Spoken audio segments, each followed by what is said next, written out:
In 1982, the massive doors of Singer Manufacturing Company's factory in Elizabeth, New Jersey, closed forever. For over a century, this industrial giant had been unstoppable. At its peak, the complex sprawled across 113 acres with 48 buildings, employed thousands of workers, and produced sewing machines at a scale the world had never seen. Singer wasn't just a company, it was a cultural phenomenon. By 1913, they controlled 90% of America's home sewing machine market. The brand was so powerful that people stopped saying sewing machine and just said Singer.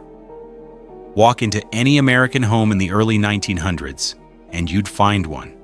It sat in living rooms, like a piece of furniture, a symbol of progress and modern life. The company revolutionized not just how clothes were made, but how Americans bought things, introducing the installment plan that changed retail forever. They built the tallest office building in the world in 1908. They survived 2 world wars, the Great Depression, and every economic crisis thrown at them. And then, in less than 2 decades, it all came crashing down. The factories closed. Thousands lost their jobs. The buildings rotted, contaminated with industrial poison. Today, what's left of that once mighty empire sits in ruins, a toxic graveyard of America's industrial past. So how does an unbeatable giant fall this hard? The story begins with an unlikely founder, a man whose personal life was an absolute disaster. Chapter 1: The Failed Dreamer. Isaac Merritt Singer was born in 1811 in Pittstown, New York, into the kind of poverty that grinds people down. His father was a German Jewish immigrant who worked as a mechanic, his mother a Quaker woman. But by the time Isaac turned 10, his childhood was already falling apart. His parents divorced, and his mother walked out, just like that, gone. 2 years later, at 12 years old, Isaac couldn't stand his stepmother and bolted, a kid, alone, with nothing but anger and dreams that had no business existing in his reality. What Isaac wanted more than anything was to be a Shakespearean actor, not a mechanic like his old man, not some factory worker. He wanted the stage, the applause, the drama. So he chased it. For nearly 2 decades, he poured everything into that dream. He even founded his own theater troupe called the Merritt Players, and toured until he hit 30. But here's the thing about dreams. They don't pay the bills. The troupe flopped. He was dead broke, buried in debt, and had somehow managed to juggle multiple women and fathered kids he couldn't support. By 1839, desperate for money, he invented a rock drilling machine. It went nowhere. No buyers, no cash, no breakthrough. Now let's talk about the chaos of his personal life, because this part gets wild. At 19, Singer married Catherine Haley. She was 15. Think about that for a second. A teenage bride and a broke dreamer with no future. But Isaac wasn't the settling down type. He abandoned Catherine and their kids to chase his acting career. While on the road, he started a relationship with Mary Ann Sponsler in Baltimore. Then he moved on to Mary McGonigal and had 5 more children with her. 3 families, multiple cities, 0 accountability. In 1860, Singer did something that would be hilarious if it wasn't so twisted. He divorced Catherine and accused her of adultery. The audacity. But karma came knocking in 1862 when 2 of his mistresses ran into each other on a New York City street. Picture that scene. The shock, the screaming, the public meltdown. The newspapers had a field day. They plastered the story everywhere with headlines like "Scandal of the Sewing Machine King." His dirty laundry wasn't just aired. It was hung out for the entire nation to see, humiliated and exposed. Singer fled to Europe in 1863 with yet another woman, Isabella Boyer, who was decades younger than him. By the time he died in 1875 at his estate in Devon, England, Isaac Singer had fathered 24 children with 5 different women. Despite the mess, he reportedly loved all his kids and made sure they were provided for in his will. But here's where the story pivots. In 1850, at 38 years old, Singer was scraping by as a machine repairman in a grimy Boston workshop. One day, someone brought in a broken Laro and Blodgett sewing machine. Singer took one look at that busted contraption and saw something nobody else did. He didn't just see a repair job. He saw a fatal flaw in the design, a machine that could be completely reimagined. Most guys would have fixed it, collected their fee, and moved on. Not Singer. He decided right then and there to rebuild the whole damn thing from scratch. That decision, that moment of stubborn ambition in a Boston repair shop, would change everything. It would birth an empire, transform an industry, and put Singer's name in every household in America. The failed actor was about to become an industrial legend. Chapter 2. The 11-Day Miracle. Singer locked himself in that Boston workshop and worked like a man possessed. For 11 straight days, he barely slept, barely ate. He was obsessed with cracking the code that every other inventor had missed, and then he did it. The breakthrough was elegantly simple but devastating in its impact. A straight vertical needle paired with a horizontal table.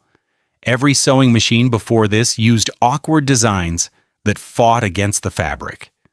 Singer's setup worked with it, but he didn't stop there. He added a foot pedal, which sounds obvious now but was revolutionary then. It freed up both hands to guide the fabric, giving the operator complete control. The results were insane. Hand sewing? You'd be lucky to get 40 stitches per minute, hunched over for hours, until your back screamed and your fingers bled. Singer's machine? 900 stitches per minute. It wasn't just faster. It was a different universe of speed. And unlike the clunky machines that came before, this one could handle curves. Continuous seams, complex patterns. It didn't just sew, it performed. On August 12, 1851, Singer secured patent number 82294. He had his golden ticket. But here's the problem with golden tickets. Other people want a piece. Enter Elias Howe, who had patented his own sewing machine design years earlier. Howe took one look at Singer's machine and saw dollar signs being stolen from his pocket. In 1852, he sued Singer for patent infringement, and the legal war dragged on for 2 brutal years. In 1854, the court sided with Howe.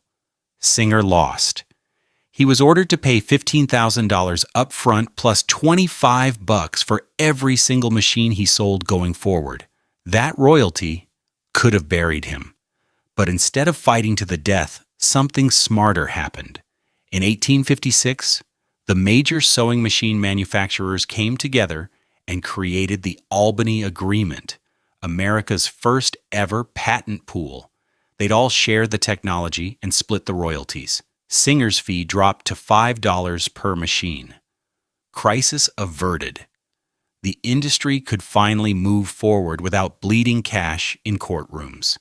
Now, here's where the story gets really interesting, because Isaac Singer might have invented the machine, but he didn't build the empire.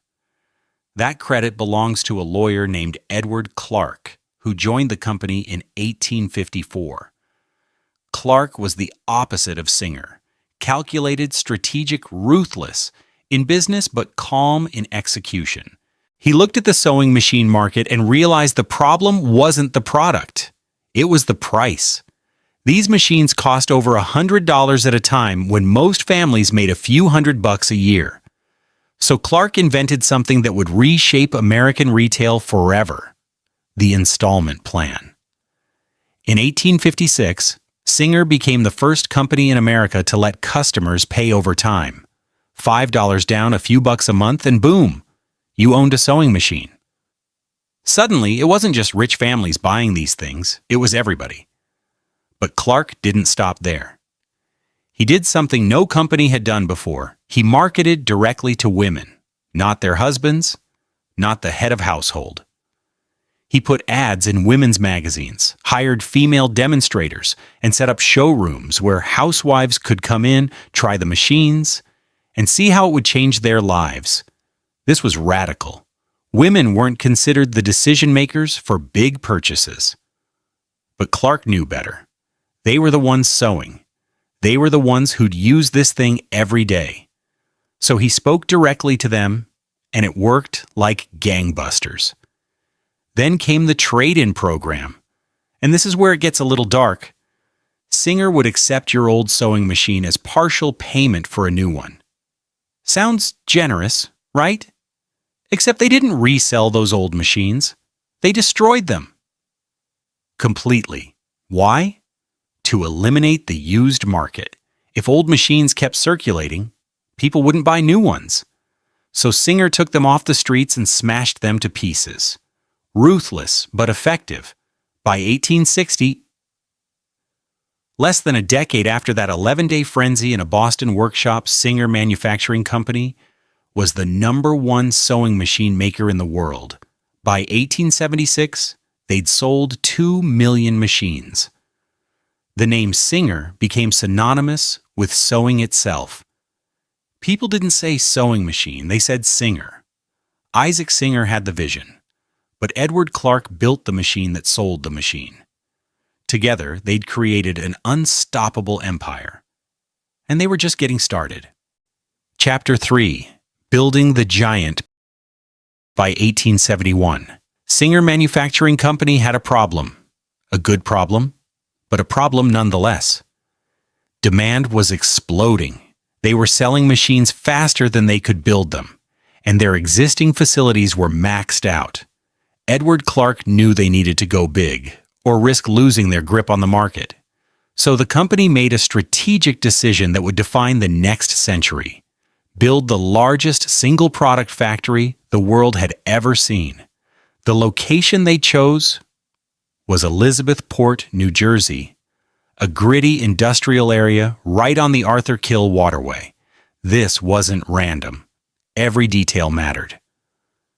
The Arthur Kill connected directly to the Atlantic Ocean, which meant ships could load up finished sewing machines and sail them straight to Europe, South America, Asia, anywhere. International export was baked into the DNA of this place from day one. The site also had railroad lines running right through it, so they could move raw materials in and finished products out by train. Then there was the labor pool. Thousands of immigrant workers desperate for jobs, willing to work hard for low wages. And the land itself? 32 acres of open space ready to be transformed into an industrial cathedral. In 1871, Singer bought the property and broke ground. When the factory opened in 1872, it was unlike anything America had seen. The main building was a massive multi-story structure, an architectural beast of brick and iron that stretched across the landscape like a fortress. But size was just the beginning. What made this place truly revolutionary was that it was entirely self-sufficient. Singer didn't rely on outside suppliers for anything. They built their own foundry to cast metal parts. They had their own forge to shape iron and steel. They installed their own power plant with coal-fired steam engines that powered every machine in the complex. They even had their own gas system for lighting and heating. This factory didn't just make sewing machines. It made everything that went into making sewing machines. The scale of consumption was staggering. The factory burned through 450 tons of coal every single week just to keep the steam engines running. The lumber warehouse stored millions of feet of wood for the machine cabinets and crates. Inside the factory, an internal railway system moved raw materials and parts between buildings. Picture this: a network of tracks running through the complex, with small rail cars hauling iron castings from the foundry to the machine shop, then finished components to the assembly floor. It was a circulatory system for industrial production, keeping everything flowing, nothing waiting. The production process itself was a marvel of specialization.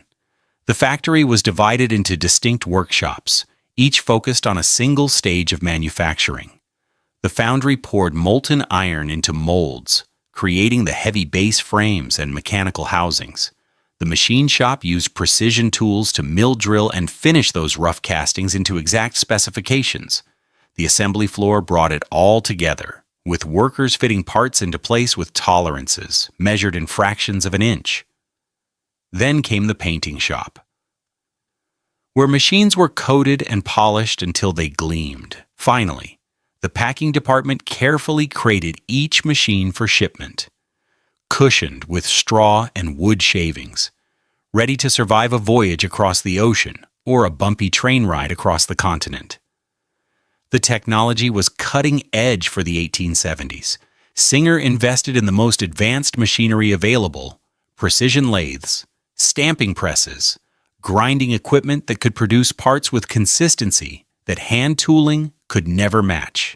This was early mass production, the kind of system that would later inspire Henry Ford's assembly line. But in 1872, Singer was already there, already proving that you could manufacture complex machines at scale without sacrificing quality. When the factory roared to life, it didn't just change Singer Manufacturing Company, it transformed Elizabethport. The town that had been a quiet waterfront community suddenly became an industrial powerhouse. Thousands of workers flooded in, needing housing, food services. Shops opened, neighborhoods expanded. The rhythmic thunder of the steam engines and the clang of metal on metal became the heartbeat of the town. For the next 110 years, that heartbeat wouldn't stop. The factory in Elizabeth, New Jersey, wasn't just a building. It was an empire taking physical form, a monument to American industrial ambition, and it was about to enter its golden age. Chapter 4: The Golden Era. By the mid-1880s, the Elizabeth factory was operating at a level that seemed impossible just a decade earlier. The complex was churning out 6,000 to 7,000 sewing machines every single week. Let that sink in. Not per month, not per year, per week. 3,000 workers flooded through the gates every morning. And by the time World War II rolled around, that number had swelled to 5,000. The factory kept expanding, swallowing up land like a hungry beast. What started as 32 acres grew to 113 acres, 48 separate buildings, 2.6 million square feet of manufacturing space. It was a city within a city, and it ran like clockwork. In May of 1890, disaster struck. A massive fire tore through part of the complex, sending flames roaring into the sky and threatening to destroy everything. But Singer didn't flinch. They rebuilt fast, stronger than before, and barely missed a beat in production. By 1890, the company had already manufactured 13 million sewing machines worldwide. Since its founding in 1863, 13 million. That's not just dominance, that's saturation. But Elizabeth was just one piece of a much bigger puzzle. Singer wasn't content to rule America. They wanted the world. In 1867, they opened a factory in Glasgow, Scotland, planting their flag in Europe. By the early 1880s, that facility wasn't big enough, so they replaced it with something even more audacious: the Clydebank factory, which opened between 1882 and 1884. This place was a monster, 1 million square feet, 7,000 workers, and it cranked out 13,000 sewing machines per week, making it the largest sewing machine factory on the planet. Then in 1902, Singer opened a factory in Podolsk, Russia, tapping into the massive Eastern European market. Back in the States, they built a facility in South Bend, Indiana, dedicated entirely to producing the wooden cabinets that housed the machines. Every piece of the empire had a purpose, and it wasn't just about factories. Singer built a global sales network that was unmatched. Thousands of showrooms and dealerships popped up on every continent. From New York to Nairobi, from London to Lima, you could walk into a Singer store, see a demonstration, and walk out with a machine on an installment plan. By the early 1900s, Singer was exporting more machines than they sold domestically. America was their home, but the world was their market. In 1913, Singer hit a milestone that still boggles the mind. They controlled 90% of the American home sewing machine market. 90%. They weren't just the leader, they were the market. Owning a Singer became a cultural rite of passage. It sat in living rooms, like a piece of furniture passed down from mothers to daughters. If you were American and you sewed on a Singer. The brand wasn't just trusted, it was assumed. In 1908, Singer made a bold architectural statement. They built the Singer Building in New York City, a 47-story skyscraper that stood 612 feet tall, making it the tallest building in the world at the time. It was a monument to their success, a middle finger to anyone who doubted them. By the 1920s, the company had 1,700 stores across America and 4,300 internationally. 60,000 salespeople walked the streets, knocked on doors, and convinced families that a Singer machine wasn't a luxury, it was a necessity. Even into the 1950s, Singer maintained 3,500 stores in the U.S. alone and still commanded 40% of the market. But beyond the numbers and the factories and the skyscrapers, Singer changed society in ways that are hard to overstate. Before the sewing machine, making a shirt by hand could take 14 hours of back-breaking labor. With a Singer, 1 hour. Women who spent their entire lives hunched over needles suddenly had time for other things: work, education, leisure. The sewing machine didn't just save time, it liberated an entire gender from one of the most grueling forms of domestic labor.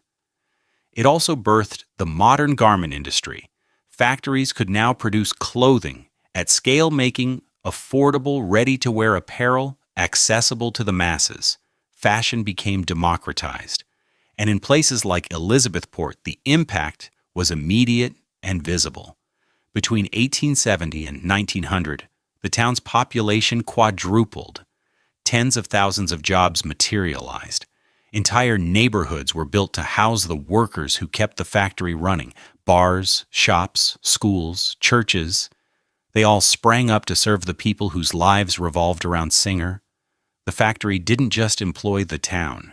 It was the town. For decades, everything in Elizabethport orbited around that massive industrial complex. This was the golden age, and it felt like it would last forever.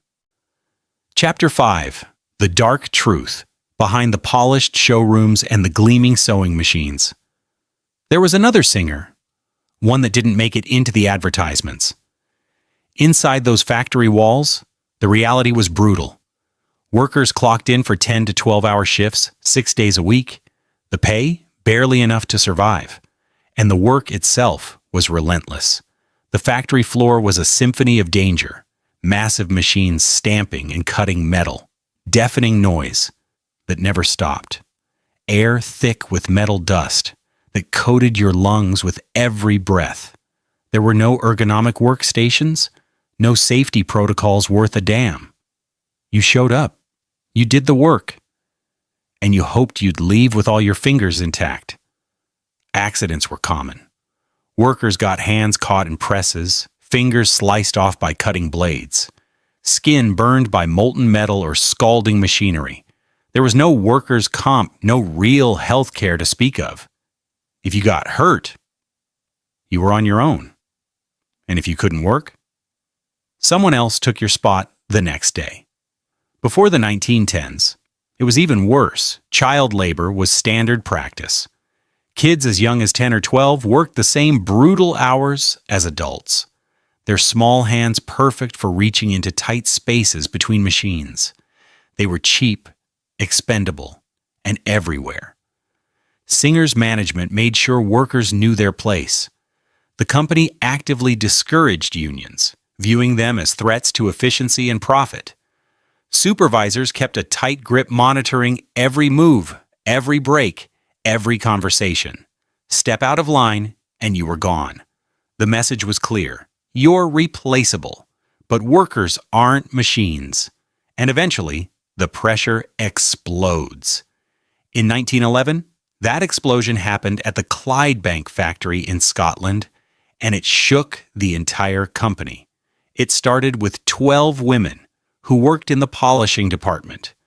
They were fired without warning, and that was the spark. Within days, 10,000 workers walked off the job in what became one of the largest strikes in Scottish history. The union demands were simple: fair wages that matched the increased workload management kept piling on. Production quotas had been cranked up, but pay hadn't moved.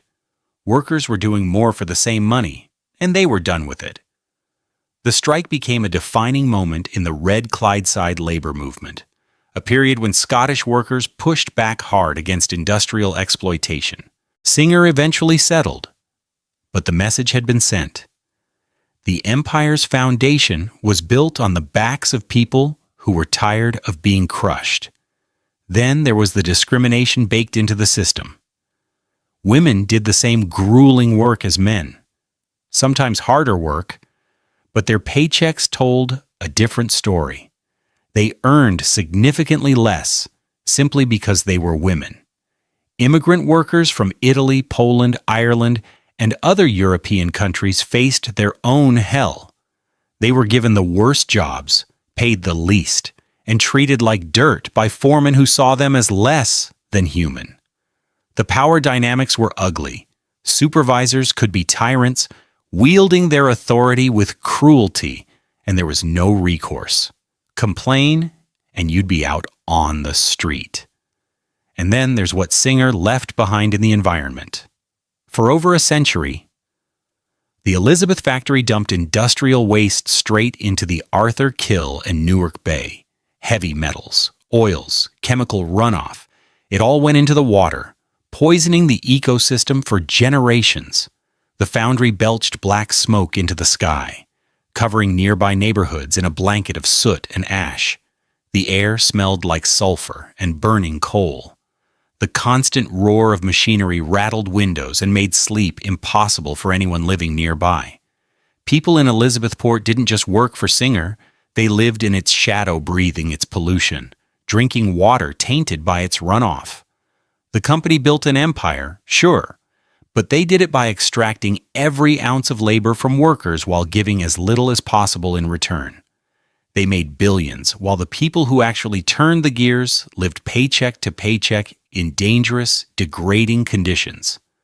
The sewing machines that sat in living rooms across America, symbols of progress and domestic comfort, came at a cost most customers never saw.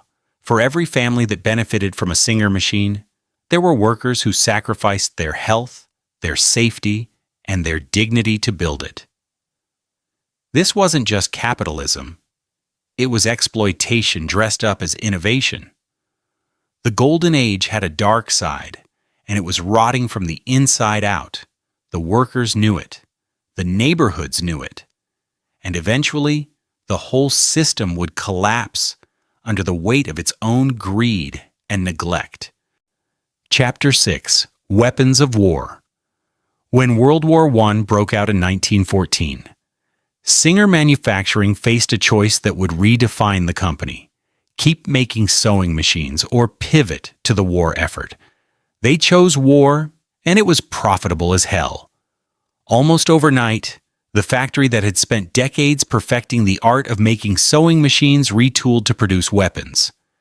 The assembly lines that once churned out delicate mechanical parts for homemakers now stamped out 75mm artillery shells and 45 caliber pistols. The foundries that cast iron bases for sewing machines melted metal for bullets and gun components. The transformation was shockingly fast, a testament to how adaptable industrial infrastructure could be when money and patriotism aligned. To meet government contracts, Singer hired aggressively. Thousands of new workers flooded into the Elizabeth factory, and for the first time in significant numbers, women weren't just polishing parts or doing light work, they were running machines, handling heavy materials, doing jobs that had been male only just months before.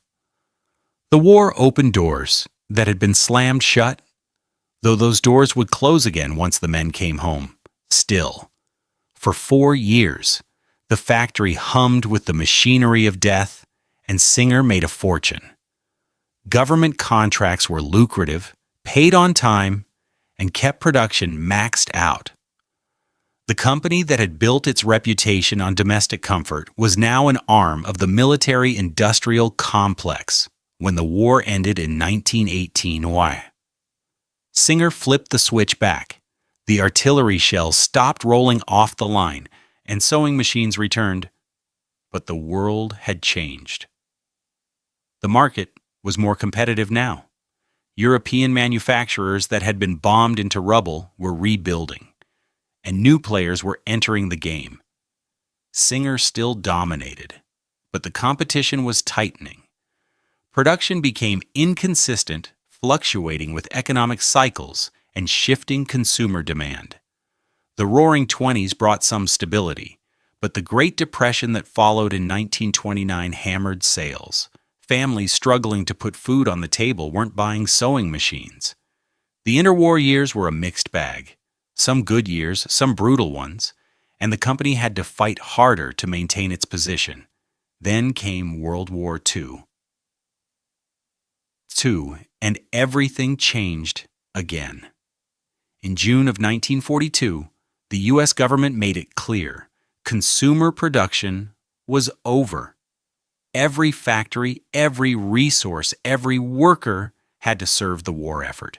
Singer didn't hesitate.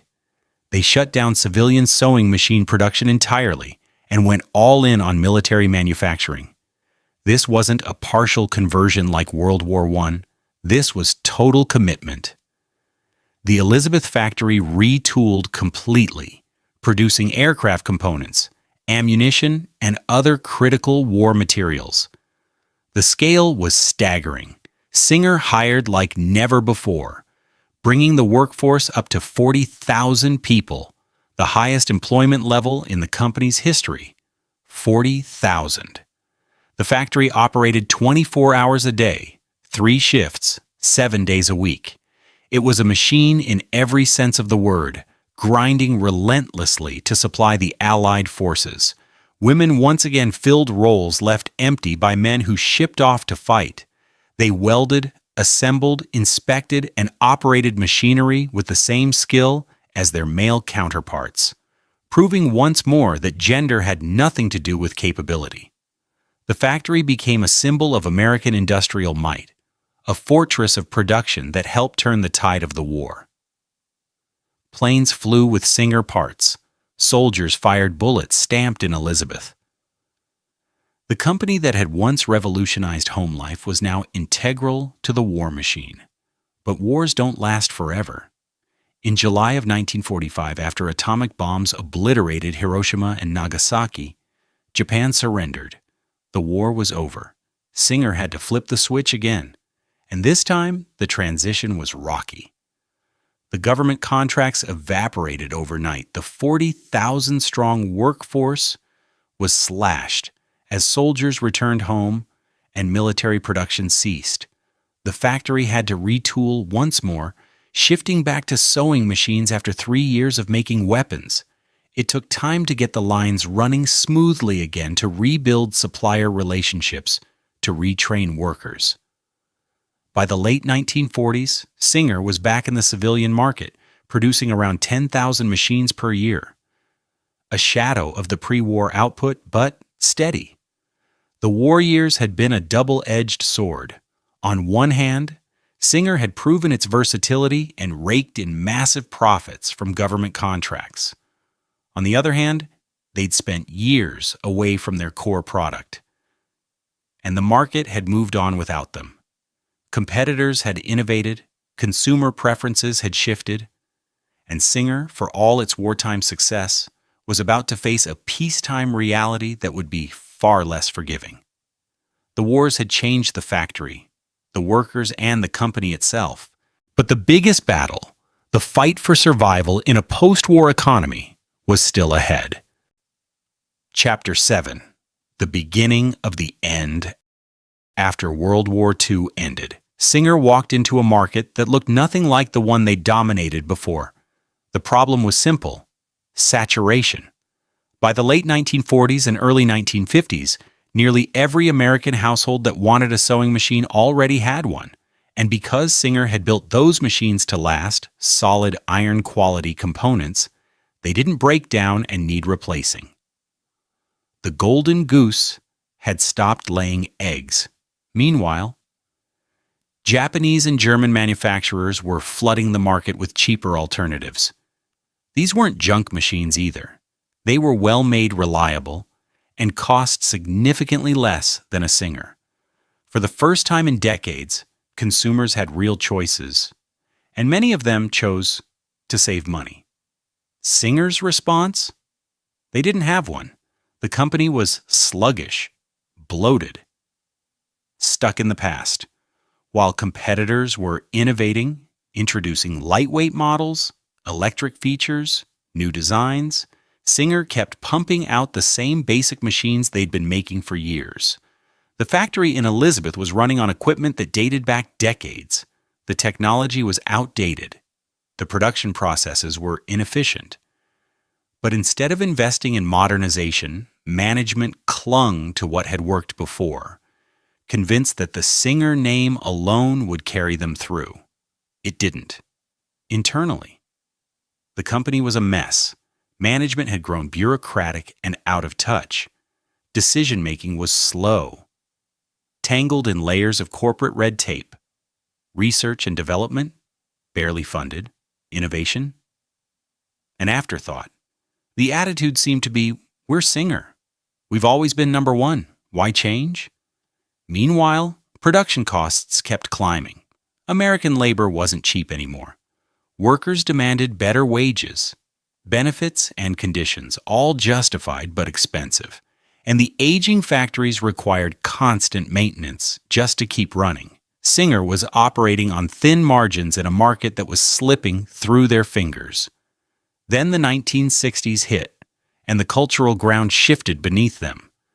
The women's liberation movement was gaining momentum, and with it came a fundamental change in how women saw themselves and their roles. Fewer women were staying home.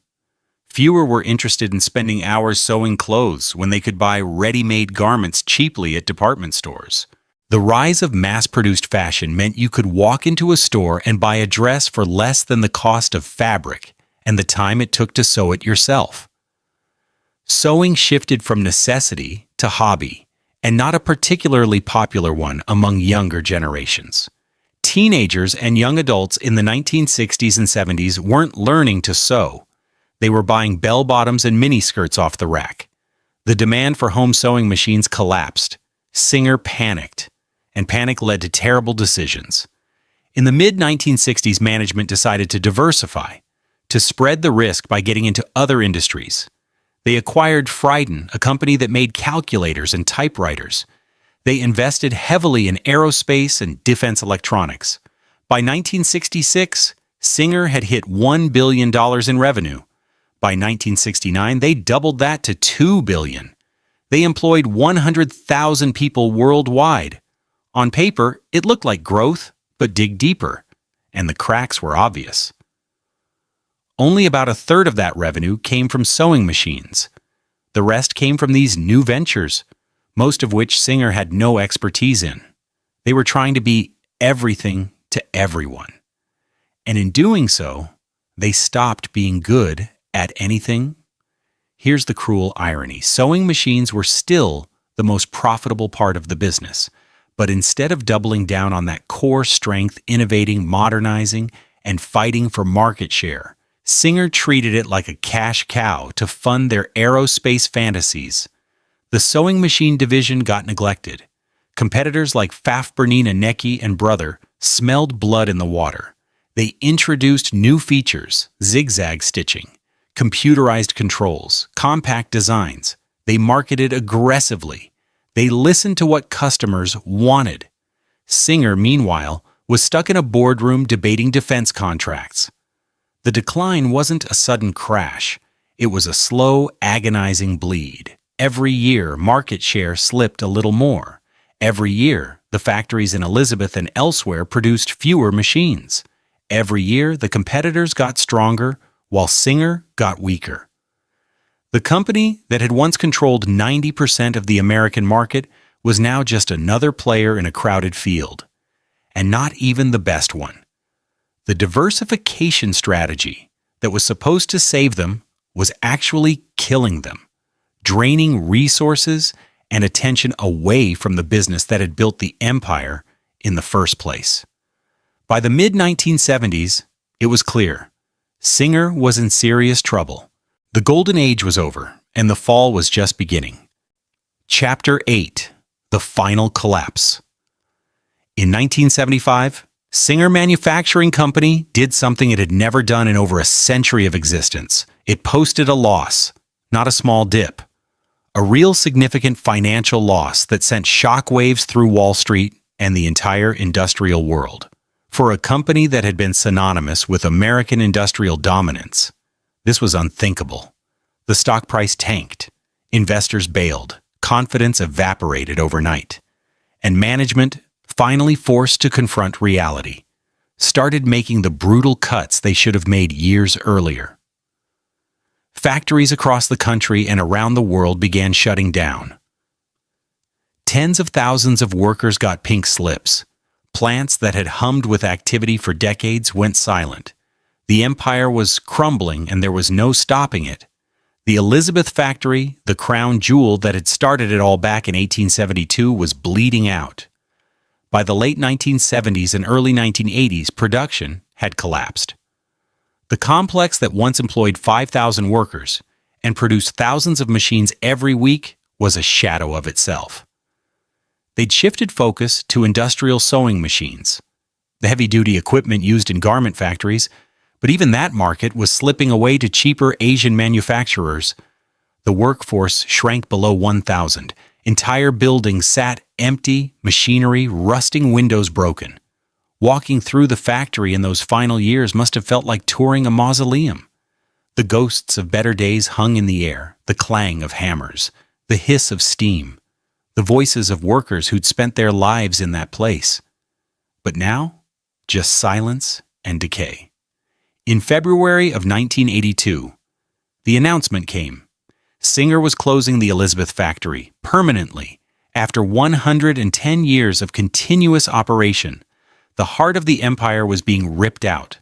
The workers, who still remained mechanics, machinists, assemblers, who'd given decades to the company, were devastated.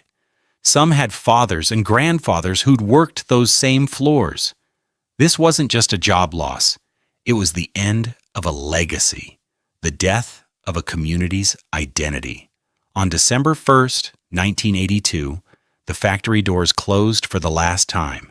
110 years of history gone.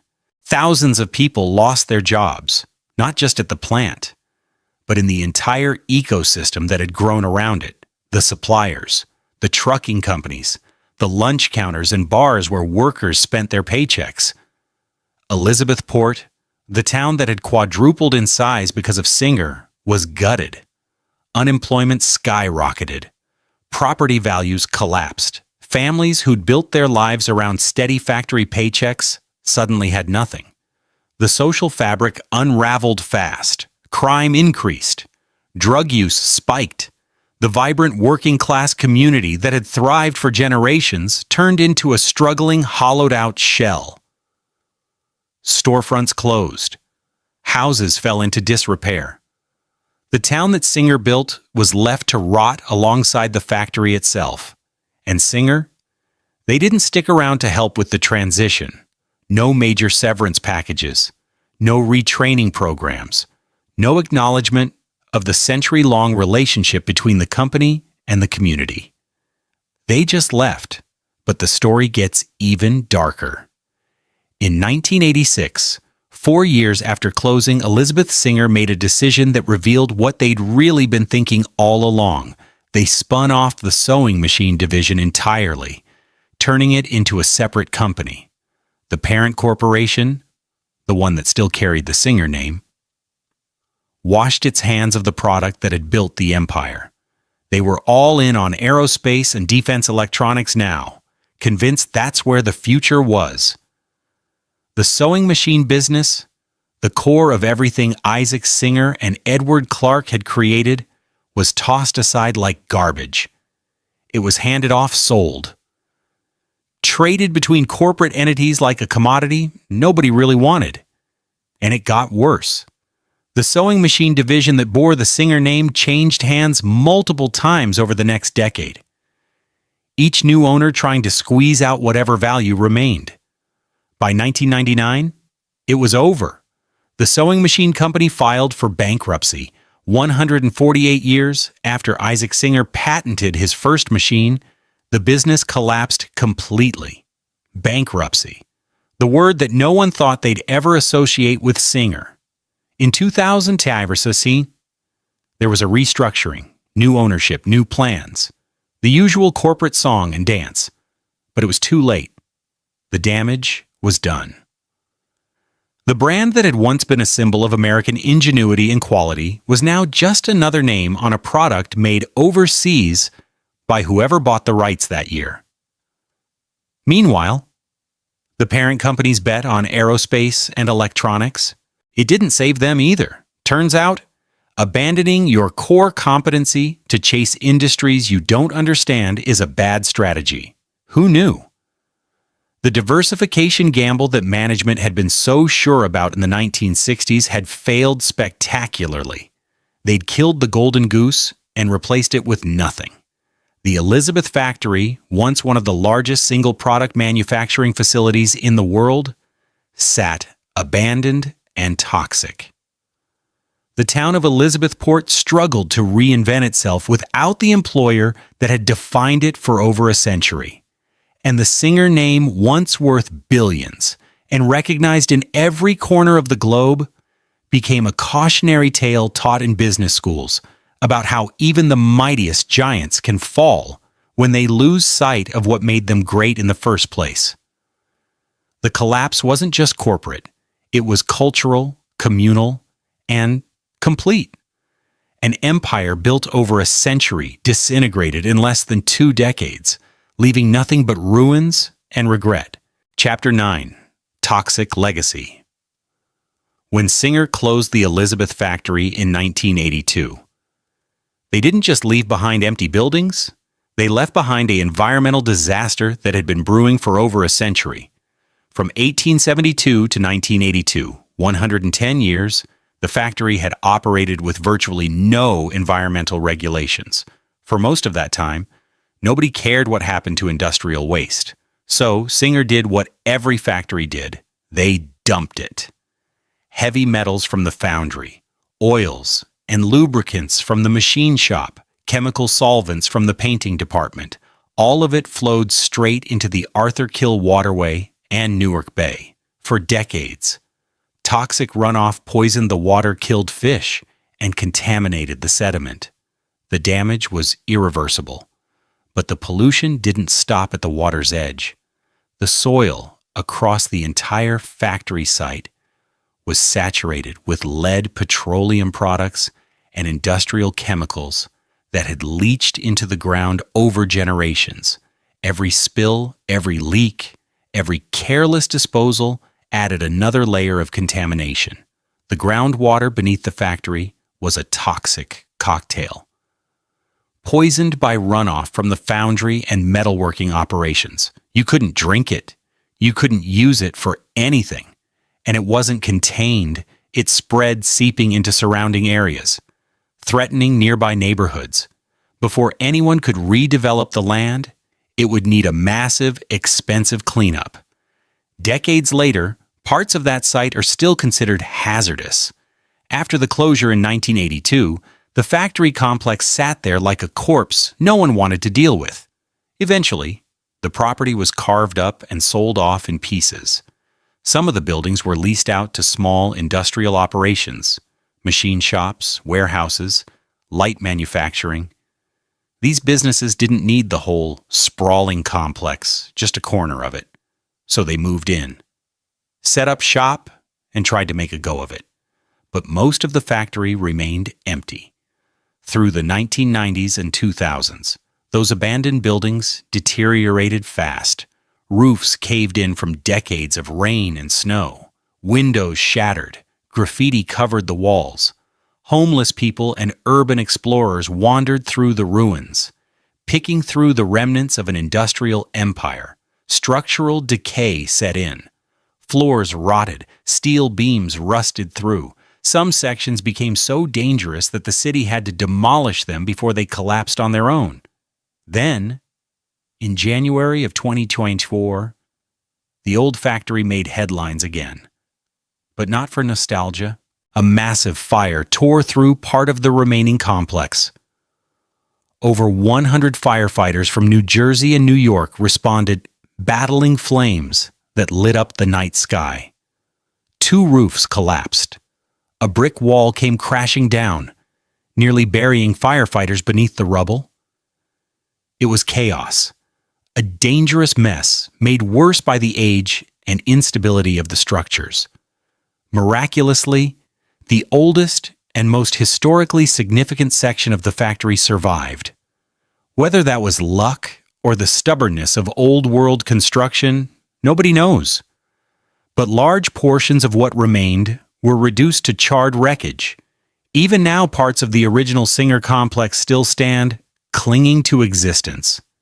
They're used by small industrial tenants, businesses that need cheap space and don't mind working in a decaying relic. But they're shadows, echoes. Nothing like the roaring, smoke-belching powerhouse that once dominated the landscape. The impact on Elizabethport was immediate and catastrophic. When Singer closed, the town lost its biggest employer by a mile. Unemployment exploded in the 1980s. Families that had relied on steady paychecks for generations suddenly had nothing. Men and women who'd worked at the factory their entire lives were thrown into an economy that didn't want them. They were skilled in trades that didn't translate to the new service economy. Machinists, metal workers, assemblers. There was no demand for those skills anymore, at least not locally. People left. They packed up and moved to other states, chasing rumors of jobs in factories that were also on the verge of closing. Those who stayed struggled. Elizabethport transformed from a thriving industrial center into a symbol of decline. The economic collapse triggered a cascade of social problems. Crime spiked. Drug use became rampant, filling the void left by lost purpose and income. Storefronts that had been busy for decades shuttered. The main street, once packed with workers grabbing lunch or stopping for a drink after their shift, turned into a row of empty, boarded-up buildings. Property values plummeted. Who wanted to buy a house in a town with no jobs and rising crime? Families who'd invested everything into their homes watched their equity evaporate. The American dream that Singer had helped build, a steady job, a house, a future for your kids, died with the factory. The community had to completely reinvent itself, and that process took decades. Slowly, painfully, Elizabethport diversified its economy. New businesses trickled in, though none could replace what Singer had been. The town had to accept that the industrial era was over. The jobs weren't coming back. The next generation would have to find work elsewhere, in different fields, in a different kind of economy. Some former factory workers retrained. Some didn't. Some gave up entirely, broken by the sudden collapse of everything they'd known. What Singer left behind wasn't just a toxic industrial site. It was a community torn apart, an environment poisoned for generations, and a cautionary tale about what happens when corporations extract everything from a place and then abandon it without looking back. The buildings crumble, the soil is contaminated, the water is poisoned, and the people? They're left to pick up the pieces and rebuild from nothing. That's the legacy Singer left in Elizabethport. Not progress, not prosperity, but ruin. Chapter 10. Singer Today. After the bankruptcy in 1999 and the restructuring in 2000, The Singer name became a corporate ping-pong ball, bounced between investors looking to extract whatever value remained. In 2004, the sewing machine division and the Singer brand were sold to an American investment firm. 2 years later, in 2006, it landed in the hands of SVP Worldwide, a holding company that specialized in consolidating legacy sewing machine brands. SVP Worldwide now owns 3 of the biggest names in the industry: Singer, Husqvarna Viking, and Pfaff. These were once fierce competitors, each with their own proud histories.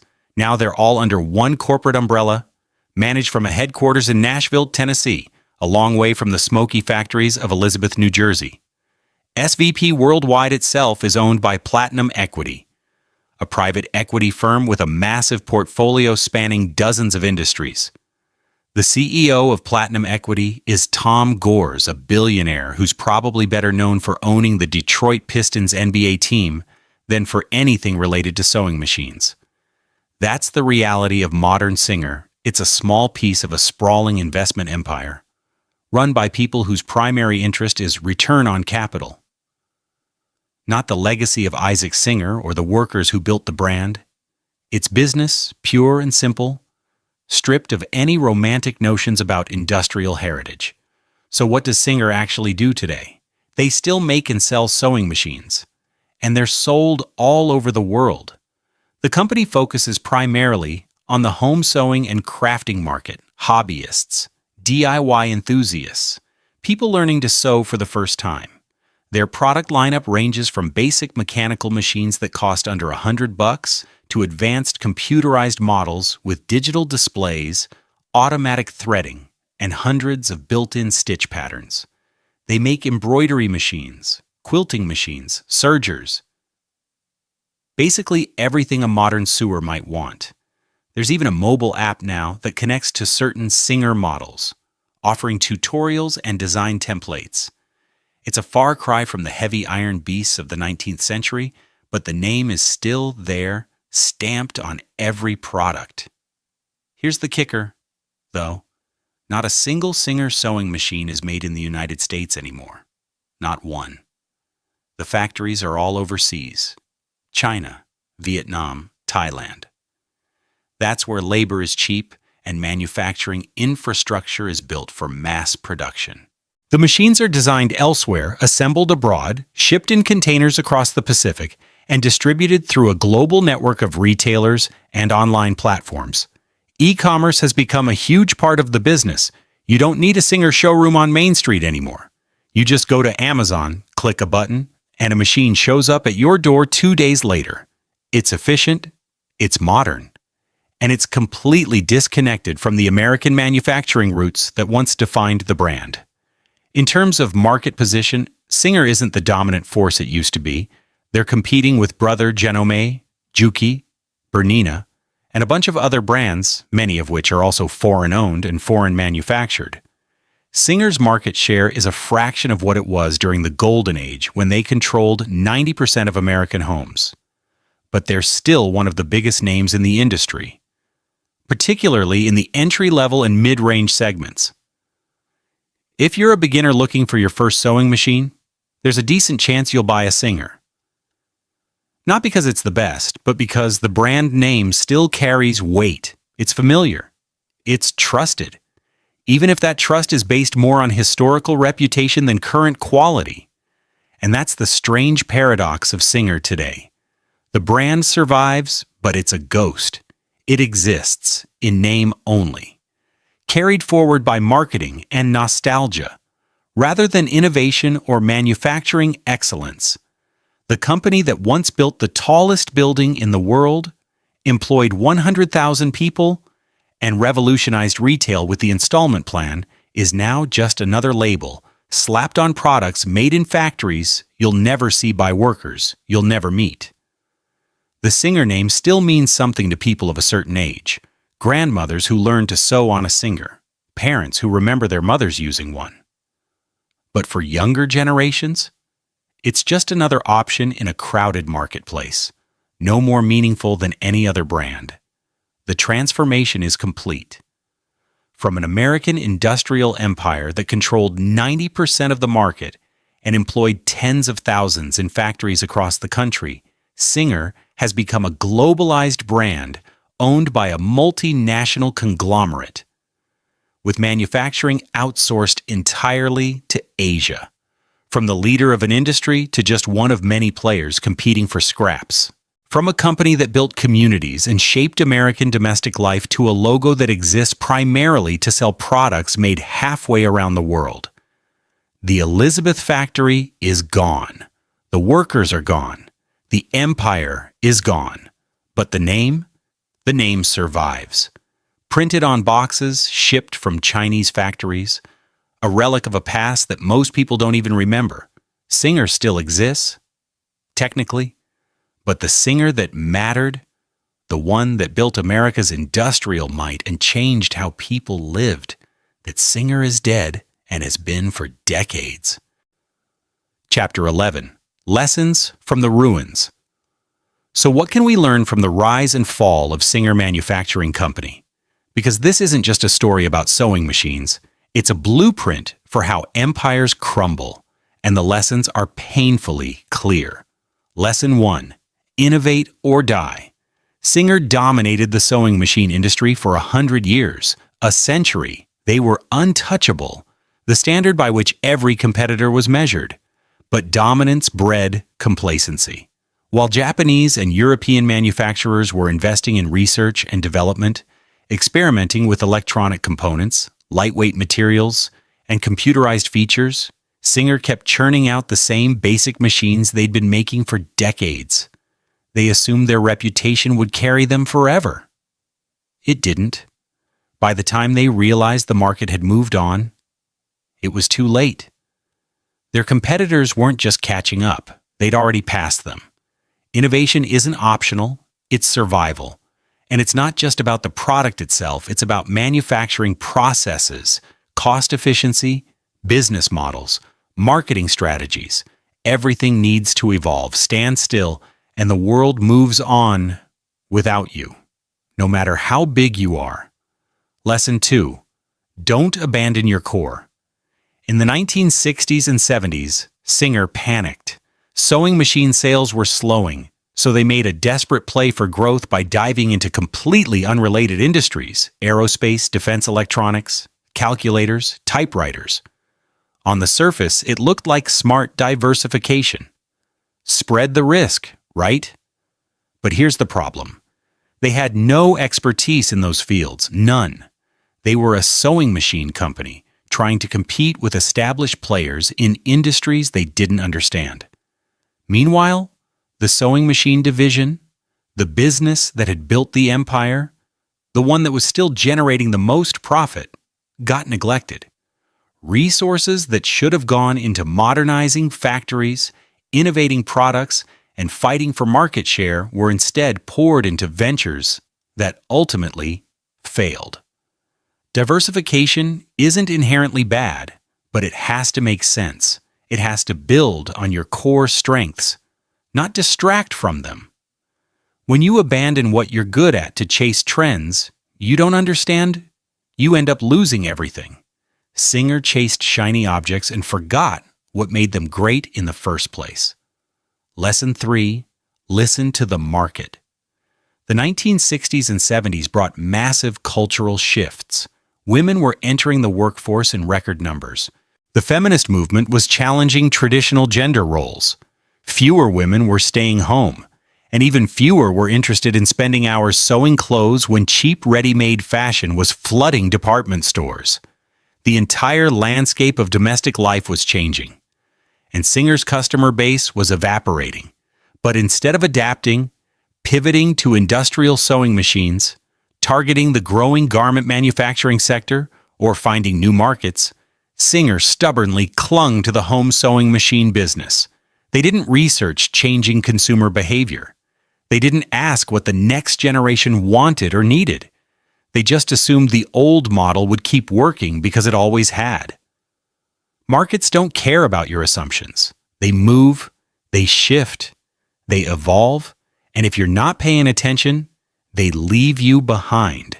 Businesses need to be agile, constantly listening, constantly adjusting. Singer stopped listening, and it killed them. Lesson 4, legacy isn't just about profit. For 110 years, Singer provided jobs-built communities and contributed to the economic backbone of places like Elizabethport. That's a legacy worth celebrating. But legacy isn't just what you build. It's also what you leave behind. When Singer closed the Elizabeth factory in 1982, they walked away without a plan for the workers, without environmental cleanup, without any acknowledgement of the community they were abandoning. Thousands of people lost their jobs with no severance, no retraining programs, no support. The factory site became a toxic wasteland. The town collapsed into poverty, crime, and decay. Singer extracted everything they could from Elizabethport for over a century and then discarded it like trash. Successful companies have a responsibility that goes beyond quarterly earnings and shareholder returns. They have a responsibility to the people who built them, to the communities that supported them, and to the environment they impacted. When you take without giving back, when you profit without caring about the consequences, you leave behind ruin. That's not legacy, that's exploitation. The final message. Isaac Singer started as a broke, failed actor at 38, a man with no business building anything, let alone an empire. But he did. He built a company that controlled 90% of the American market, employed over 100,000 people worldwide, and became a cultural icon. Then it all fell apart. Bankruptcy. Collapse. The brand sold off to foreign conglomerates, the factories demolished or left to rot, the workers abandoned, the communities destroyed. From global dominance to complete ruin in less than 2 decades. Here's the brutal truth. No empire lasts forever. Not Singer's, not anyone's. Success today doesn't guarantee success tomorrow. The world changes, and if you don't change with it, you're done. Innovation, listening, focus, and responsibility, those aren't just buzzwords. They're the keys to survival. Singer had all the advantages in the world and still failed because they ignored those principles. The story of Singer Manufacturing Company is a warning. Your victories don't protect you from your mistakes. But if there's a silver lining, it's this: the lessons remain. The ruins of the Elizabeth factory still stand as a reminder of what happens when giants stop moving, stop listening, stop caring. Success is fragile. Empires fall. But the lessons? Those last forever.